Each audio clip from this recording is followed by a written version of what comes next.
चला जल्दी करे। हाँ हाँ खेलल जाई। हाँ हाँ।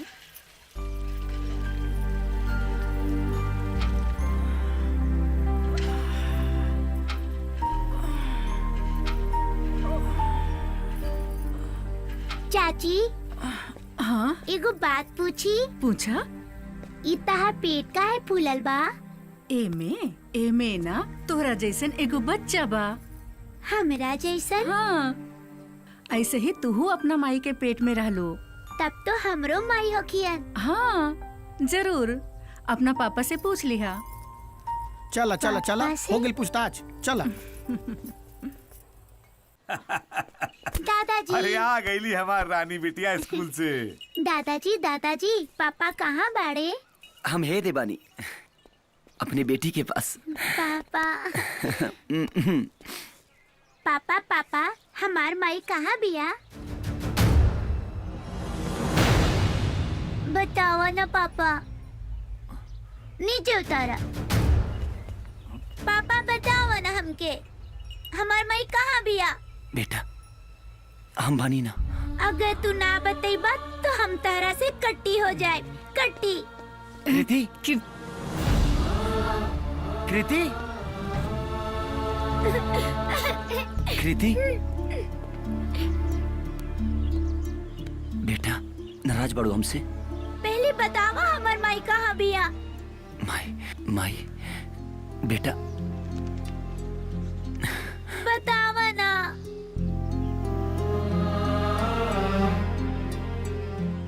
अब कैसे बताएं कि तुम्हार माई बाप जी दुनिया में नहीं खेलो। बेटा तुम्हार माई ना ये नदी के रास्ते से गंगा जी से मिले गई भी और यही रास्ते से आ जाई।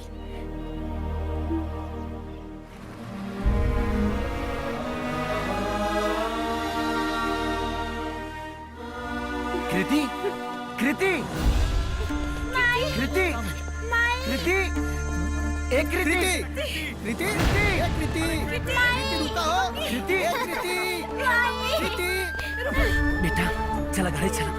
ना हमके माई के पास जाए ना। चला बेटा घरे चला। माई माई के आ जाए पास। बेटा, माई आ जाए। हमके माई। चला आ जाए, माई आ जाए। हमके चला, माई चला, के पास जाएंगे चला, बा। चला बेटा। लव गुरु बाहर निकला।